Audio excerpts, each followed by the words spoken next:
How you doing there, guys? We got a cold day today. I think it's like 12 degrees, but it's not too bad out. The sun's shining.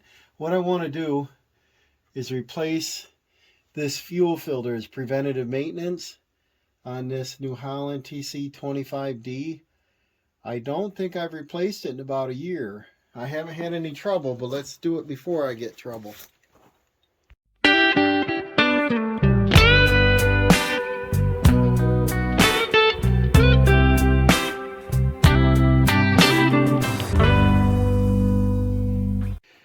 So what I usually do is I start off by shutting off the fuel, obviously, and then I get some type of pliers to be able to remove this ring. Hope you can see that. These may not be large enough. I usually use the 4-inch, the great big 4-inch ones that are out in the trailer, but yeah, this will get it. It's not super tight, but I've got a bucket underneath us to catch any fuel oil here, any diesel. It is diesel, road diesel, which is pretty expensive right now. But what happens on this on occasion is a freeze up, and what we do is we get water in it. So now it's draining, mostly going in my bucket here. The part number I'm using is a Napa Gold 3264, and that's the equivalent of the New Holland filter. But the problem I get is freeze ups, and if this freezes up, I've had this full of ice before, and then ice in here in the fuel line, and you have to put heat under this to make it thaw out. This does have an engine block heater, and I've tried to get a radiator, lower radiator hose heater, but no luck. I don't know if they're sold out or not, but Tractor Supply don't have them right now. And I could probably go online and see if I could get it. But what I want to do is see if I can get this thing worked down off from here. Here's the ring. There is an O-ring on there, and I actually have one if I need it, but what I don't want to do is spill this. I want to show you. Get that filter out. I think that filter's a year old. I should engrave onto the top the date. Doesn't look too bad, but let's get it out here without spillage. Look at the filter first. Yeah, see the crud on the bottom? It's even got rust on it. So you know it's gotten some water in it. But I've seen these really bad, and they're frozen. Like I said, it's about 12 degrees, and it's not froze right now, but let's see if I can get this little fuel bowl out without spilling it, because that tells you what's going on. So,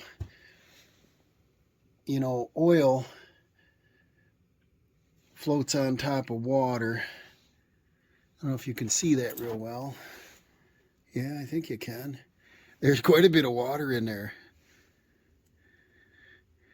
See, we got two different floatings here. So this is a very good thing to do today. I did plow earlier. We only had about 2 inches, but I plowed it and it ran fine. But this probably would have messed up shortly. So let me pour this out.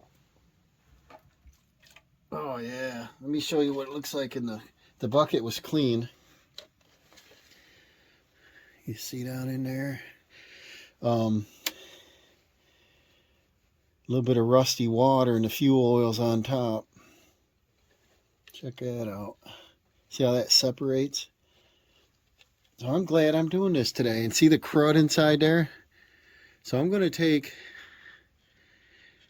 some brake clean, and I'm going to spray that out and dry that. And I'm going to put the new filter in it. So I'll be back in a minute. See that? Nice and clean. Get the right angle here. Look, see that? So Now we put the new filter in, and we gotta put the opening to the top. Here's a new filter, same exact thing. So the opening to the top, probably take these gloves off. Oh, I don't want to. Alright, we got our gloves off. Then we take our ring, slide it up over, and then work it back in there.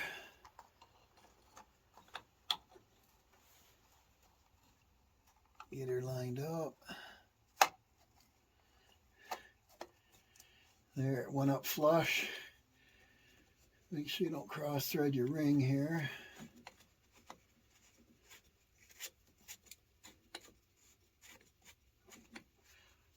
I was always wanting to wait till the fuel's down on like empty, close to empty, and flush this tank out, because I've had the tractor for 20 years and I've never done it. And you always get a little bit of junk in your tanks, you know, your cans, when you go to fill it. But it is a plastic tank, and I don't know, I was gonna do it, never did it, but that makes sense to flush them out once in a while. That's finger tight.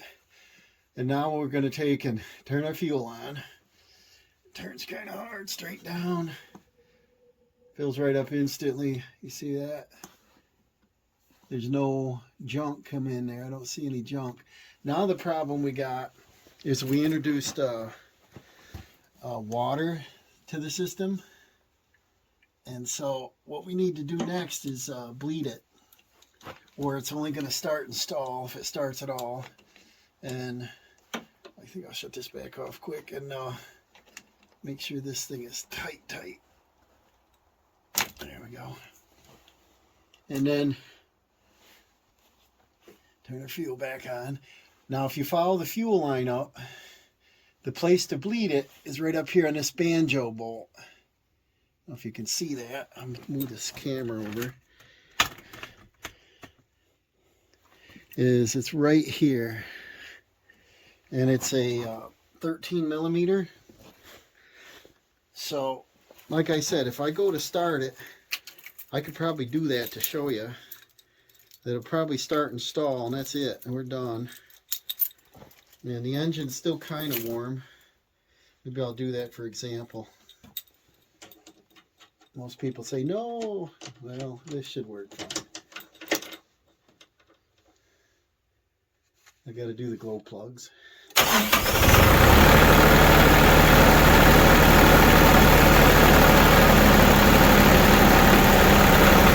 Might make a liar out of it. Oh, here it's struggling. So it's got air in the system. So what we need to do is we need to bleed it. See that? It's stalled even. So we just loosen this bolt up. See all them air bubbles right there? I only loosen it, you know, quarter turn. When them air bubbles are out, that's it. Now it's a pretty easy system to do. And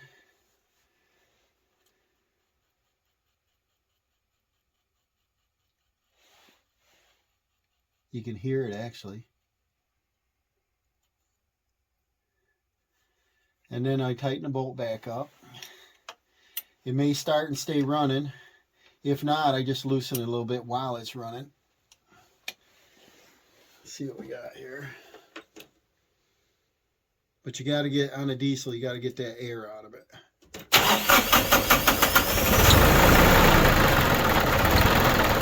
And to be sure, like I said, you can do it while it's running.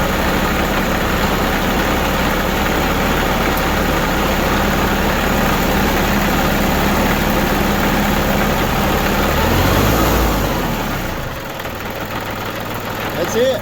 Sounds pretty good. And like I said, here's the old filter.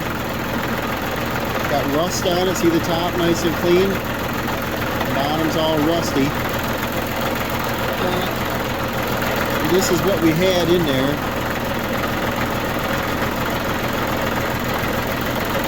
And it separates out quite a bit of water. So that's an easy maintenance thing to do. And I buy my filters online. I get a better deal on them. And that's it. And I think you're supposed to do a fuel filter every 50 hours, or I think it depends on conditions and type of fuel you put in it. But I think other than that, that's all we got, guys. A TC25D New Holland. I think they're the same right on up through. And it's just that simple filter, 3264, cross-reference to a Napa. And we're set. Our next project on this, I think we're going to do if you remember my previous video, we need to do an alternator belt. It's pretty worn. And I'm trying to locate one of them shocks. And the dealer, and that's to hold, the hood up. And the dealer wants $135 in 2 weeks to get. And I think I can get an aftermarket if I can cross-reference it. So I'm going to do homework on that. But now we're back to business, guys. Shouldn't have to do another one all winter. We'll see you on the next one. Thanks for watching.